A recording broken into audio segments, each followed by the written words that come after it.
Welcome to Prabhas veggie world. എന്തൊക്കെയുണ്ട് വിശേഷങ്ങൾ? എല്ലാവർക്കും സുഖമാണെന്ന് കരുതുന്നു.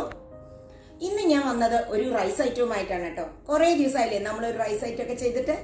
അതുകൊണ്ട് തന്നെ പെട്ടെന്ന് തയ്യാറാക്കാവുന്ന ചന തവ പുലാവാണ് ഇന്നത്തെ റെസിപ്പി. വളരെ എളുപ്പത്തിൽ തയ്യാറാക്കാം. വീഡിയോ കണ്ടു നോക്കൂ. ഇഷ്ടപ്പെട്ടാൽ ലൈക്ക് ചെയ്യാനും കമന്റ് ചെയ്യാനും ഒന്നും മറക്കരുത് കേട്ടോ. സബ്സ്ക്രൈബ് ചെയ്യാത്തവരുണ്ടെങ്കിൽ അത് സബ്സ്ക്രൈബും കൂടി ചെയ്യണേ. അപ്പൊ നമുക്കിനി വീഡിയോയിലേക്ക് പോകാം. ചന തവ പുലാവ് ഉണ്ടാക്കാനായിട്ട് ഞാനിവിടെ ഒരു ചീനിച്ചട്ടി അട്ടന്ന് വെച്ചിരിക്കുന്ന അതിലേക്ക് 1 ടേബിൾ സ്പൂൺ ഗീ ആണ് ഇട്ട് കൊടുക്കുന്നത്. ഗീ ഒന്ന് നന്നായി ചൂടാകുമ്പോൾ 1 ടീസ്പൂൺ നല്ല ജീരകം ഇട്ട് കൊടുക്കാം. ജീരകം നന്നായി പൊട്ടണം, ഇല്ല എങ്കിൽ പച്ച ടേസ്റ്റ് ഉണ്ടാവും. ജീരകം നന്നായി പൊട്ടിക്കഴിഞ്ഞു കഴിഞ്ഞാൽ നമുക്കതിലേക്ക് 1 ടീസ്പൂൺ ഗാർലിക്, ചോപ്പ് ചെയ്ത് വെച്ചിട്ടുള്ള ഗാർലിക് ആണ് ഇട്ട് കൊടുക്കുന്നത്. 1.5 ടീസ്പൂൺ ജിഞ്ചറും കൂടി ഇട്ട് കൊടുക്കുന്നുണ്ട്. ജിഞ്ചർ ഗാർലിക് പേസ്റ്റ് വേണ്ടവർക്ക് ഇതിന് പകരം അത് ഉപയോഗിക്കാട്ടോ. ഇതിന്റെ പച്ച ടേസ്റ്റ് മാറുന്നവരെ നമുക്ക് ഇളക്കണം. 1 ടേബിൾ സ്പൂൺ ഓയിലും കൂടി ഇട്ട് കൊടുക്കുന്നുണ്ട്. ഇനി അതിലേക്ക് 1 കപ്പ് ചോപ്പ് ചെയ്ത് വെച്ചിട്ടുള്ള ഒനിയനും 2 ഗ്രീൻ ചില്ലിയും കൂടി ഇട്ട് കൊടുത്തിട്ടുണ്ട്. ഇനി ഇതിനെ നന്നായി ഒന്ന് സോട്ട് ചെയ്തെടുക്കണം. ഒരു ഗോൾഡൻ കളർ ആവുന്നവരെ നമുക്കിതിനെ സോട്ട് ചെയ്യണം. കുറച്ച് ഉപ്പ് നമുക്ക് സ്പ്രിങ്കിൾ ചെയ്ത് കൊടുക്കാം വേഗം സോട്ടാവാനായിട്ട്. ഓൾറെഡി ചനയിലും റൈസ് വേവിക്കുമ്പോഴും ഒക്കെ ഉപ്പിട്ടിട്ടാണ് വേവിച്ചിരിക്കുന്നത്. ഒരു 1.5 ടേബിൾ സ്പൂൺ കൊറിയാൻഡറും കൂടി ഇട്ട് കൊടുത്തിട്ടുണ്ട്. മല്ലിയുടെ ഇല, ഈ റെസിപ്പിയിൽ കുറച്ച് മല്ലിയുടെ ഇല നല്ലവണ്ണം ഇടണം കേട്ടോ. നന്നായി നമുക്കിതിപ്പോ ആയിട്ടുണ്ട്, നല്ലവണ്ണം ഗോൾഡനിഷ് ആയിട്ടുണ്ട്. ഇനി അതിലേക്ക് നമുക്ക് 1 കപ്പ് ടൊമാറ്റോ പ്യൂരിയും കൂടി ഇട്ട് കൊടുക്കാം. ഒരു വലിയ ടൊമാറ്റോ കട്ട് ചെയ്ത് മിക്സിയിലിട്ട് അടിച്ചതാണിത്.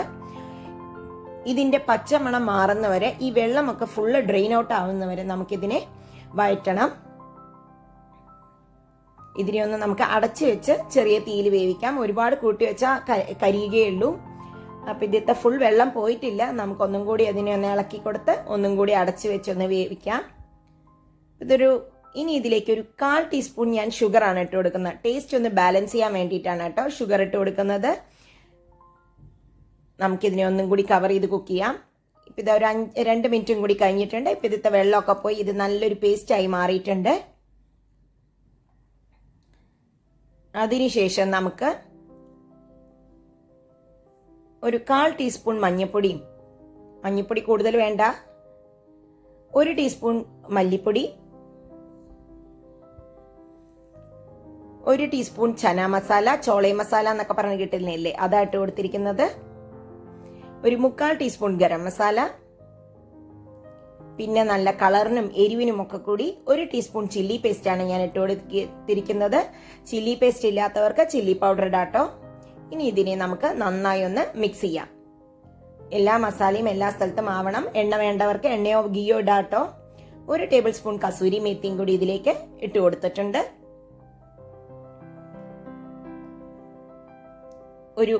ഒരു ടേബിൾ സ്പൂൺ മല്ലിയുടെ ഇലയും കൂടി നമുക്കിപ്പോ ഇട്ട് കൊടുക്കാം, ആഡ് ചെയ്യാം.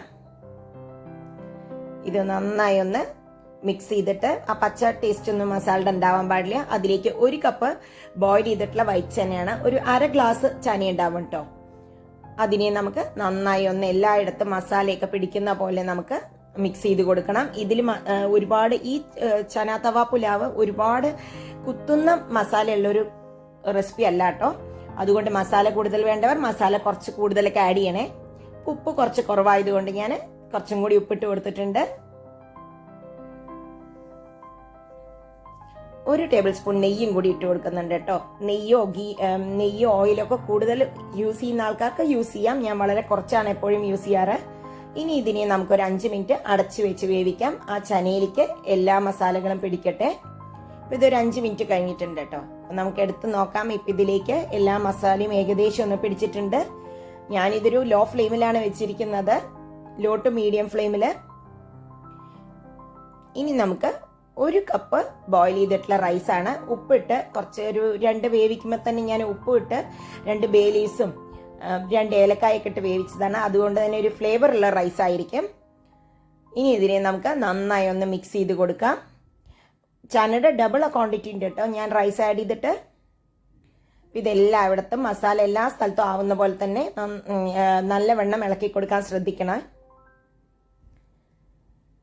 ഇതൊക്കെ മിക്സ് ആയിട്ടുണ്ട്.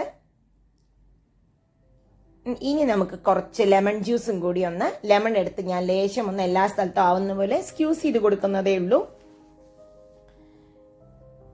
ലെമൺ സ്ക്യൂസ് ചെയ്ത് കഴിഞ്ഞാൽ നല്ലൊരു ഫ്ലേവറും കൂടി ഈ റൈസിന് കിട്ടും.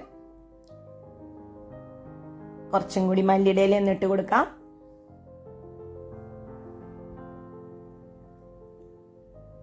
കുറച്ച് നെയ്യൊന്ന് ഡ്രിസിൽ ചെയ്ത് കൊടുക്കണം കേട്ടോ. ഒരുപാട് ഒഴിക്കുന്നില്ല, എല്ലാ സ്ഥലത്തും ആവുന്ന പോലെ നമുക്ക് ഡ്രിസിൽ ചെയ്ത് കൊടുത്ത് കവർ ചെയ്തിട്ട് ഒരു 10 മിനിറ്റോളം ഞാൻ കവർ ചെയ്ത് സിമ്മിലാണ് കുക്ക് ചെയ്യുന്നത്. ഒരു 10 മിനിറ്റോളം ആയിട്ടുണ്ടാവും ഇത്. ഇതിന്റെ നല്ലവണ്ണം ആ ഫ്ലേവറൊക്കെ റൈസിലേക്കും എല്ലാറ്റിലേക്കും നന്നായി ഇറങ്ങിയിട്ടുണ്ട്.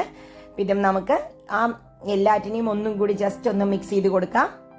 നാരങ്ങയൊക്കെ ചേർത്തിയതായിരുന്നല്ലോ, അപ്പൊ എല്ലാം ആയിട്ടുണ്ട്. ഇനി ഇതിനെ നമുക്ക് സെർവിങ് ബൗളിലേക്ക് മാറ്റാം. അപ്പൊ ഞാൻ ഇതിനെ സെർവിങ് ബൗളിലേക്ക് മാറ്റിയിട്ടുണ്ട്. ഇതിന്റെ കൂടെ ഞാനൊരു കുക്കുംബർ റൈത്തയും പപ്പടവും ഒക്കെ കൂടിയാണ് കഴിക്കുന്നത്. വളരെ ഹെൽത്തിയും ടേസ്റ്റിയുമായിട്ടുള്ള ചന തവ പുലാവ് എല്ലാവർക്കും ഇഷ്ടപ്പെട്ടിട്ടുണ്ടാവുമെന്ന് വിചാരിക്കുന്നു. ഉണ്ടാക്കി നോക്കി അഭിപ്രായങ്ങൾ അറിയിക്കാൻ മറക്കരുത്. അടുത്ത വീഡിയോയിൽ കാണാം. ബൈ. Thank you.